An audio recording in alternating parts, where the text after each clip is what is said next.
त्या ठिकाणी आपण क्वेश्चन नंबर 42 सॉल्व करणार आहे. In the following electrical network the value of current I is, तर खाली एक नेटवर्क दिलेलं आहे, तर आय करंट किती फ्लो होणार आहे ते आपल्याला फाइंड करायचं. तर या नेटवर्कमध्ये या ठिकाणी 3 अँपियर करंट आहे, 4 अँपियर करंट येत आहे आणि इकडे जो जाणार आहे 0.8 अँपियर पुढे. तर याच पाथमध्ये 1.2 करंट अँपियर येतोय, इकडून 1.6 2.4 अँपियर आणि इकडे जो करंट चालला आहे तो किती आय, आणि या आयचीच व्हॅल्यू आपल्याला या ठिकाणी फाइंड करायचं आहे. तर या क्वेश्चनच्या 4 ऑप्शनपैकी पहिले जे ऑप्शन आहे ए ते आहे 2.7 अँपियर, बी ऑप्शन आहे 4.8 अँपियर, सी ऑप्शन आहे 5.9 अँपियर आणि जे लास्टचं डी ऑप्शन आहे ते आहे 6.6 अँपियर. तर या 4 ऑप्शनपैकी या क्वेश्चनचं करेक्ट आन्सर का असेल? चला आता आपण याला सॉल्व करूया आणि मग डिसाईड करूया. तर या सर्किटमध्ये आपल्याला एक नेटवर्क दिलेलं आहे, तर करंट आय किती फ्लो होणार आहे ते आपल्याला या ठिकाणी फाइंड करायचं आहे. तर सर्वात पहिले आपण ते नेटवर्क या ठिकाणी ड्रॉ करून घेऊ. तर या पद्धतीने तुम्हाला पहिले 2 आर्म्स दिलेले आहे. तर पहिल्यामध्ये आहे 3 अँपियर इतका करंट, दुसऱ्यामधून फ्लो होतोय 4 अँपियर इतका करंट. त्यानंतर एक स्ट्रेट लाईन दिलेली आहे तुम्हाला आणि त्या स्ट्रेट लाईनमधून हा करंट तुमचा पास होणार आहे.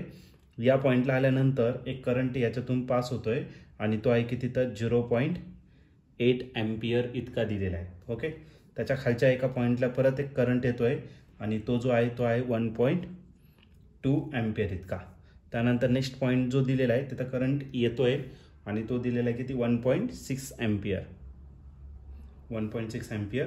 त्यानंतर त्याच्याच पुढे आणखीन एक ब्रांच दिलेली आहे तुम्हाला, ज्याच्यात करंट आउट गोईंग चाललेला आहे किती, 2.4 अँपियर आणि या ठिकाणी करंट जो आहे तो किती, तर आय, आणि या आयची व्हॅल्यू आपल्याला फाइंड करायचं आहे, तो आउट गोईंग आहे. ओके, तर या अशा पद्धतीने एक काम करू, आता जिथं जिथं करंट तुमचा फ्लो होतोय त्या पॉईंटला आपण लेबलिंग देऊन टाकू. सपोज ए पॉईंट कन्सिडर केला, आ बी कन्सिडर केला, याला सी, आ डी घेतला, आ घेतला ई आणि हा घेतला आपण एफ घेतला.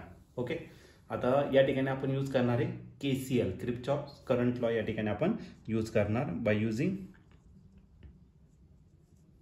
KCL, Kirchhoff's current law. Current law काय करतो, जर तुम्ही एखादं जंक्शन घेतलं, algebraic sum of incoming current is equal to algebraic sum of outgoing current.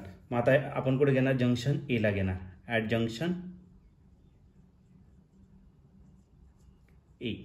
Okay, junction A जर घेतला तर बघा इथं 4 अँपियर करंट येतोय, इकडून 3 अँपियर आणि या ठिकाणी जो करंट आहे त्याला आपण काय कन्सिडर करू, आय कन्सिडर करू. मग इनकमिंग करंट किती झाला, आउटगोइंग करंट किती झाला, आय इतका जंक्शन ए ला, आणि त्याच्यात इनकमिंग करंट जे आहे ते किती, तर इथला 4 आणि इथला 3.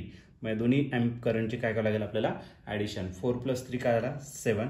मग जो करंट आहे तो किती झाला, तर तुमचा 7 अँपियर इतका झाला. ओके, हा जो 7 अँपियर करंट आहे कुठे येणार, जंक्शन बी ला येणार. याच्यातून आता 2 करंट येणार, एक इकडे करंट चाललाय आणि दुसरा करंट इकडे चाललाय. या करंटला आपण काय कन्सिडर करू, I1 कन्सिडर करू. सॉरी, यालाच I1 कन्सिडर, कारण की आय फाइंड करायचं आपल्याला. याला आपण काय कन्सिडर करू, I2 कन्सिडर करू. ठीक आहे, आता कुठे घेणार आपण, जंक्शन बी ला घेणार, ॲट जंक्शन बी. जंक्शन बी ला जर घेतलं तर इनकमिंग करंट कोणता आहे, I1, ज्याची व्हॅल्यू आपण फाइंड केली, आणि आउटगोइंग करंट कोणता आहे, 0.8 आणि I2. मग दोघांची काय करा, तर ॲडिशन. 0.8 प्लस काय झाला, I2. I1 किती, 7 अँपियर, तर तो या ठिकाणी आपण पुट करून टाकू 7. आज आला 0.8 आणि प्लस आपल्याला काय करायचा, I2. आपलं 0.8 इकडे काय करा, मायनस. मग आपला जो I2 असणार तो किती असणार, 7 - 0.8. 7 - 0.8 जर केला तर आता इथं तुम्हाला 0.0 घ्यावं लागेल. ओके, 0 - 8 किती झाला, 2. आज आला तुमचं किती, 6. म्हणजे राहिला 6.2 अँपियर एवढा करंट तिथून पास होणार आहे. आता पुढे जंक्शन सी ला जर घेतलं तर सीच्या पुढे जो करंट पास होणार त्याला आपण लेबलिंग देऊ काय, तर I3 घेऊ. आता पुन्हा त्या ठिकाणी KCL यूज करायचं, at junction C by using KVL.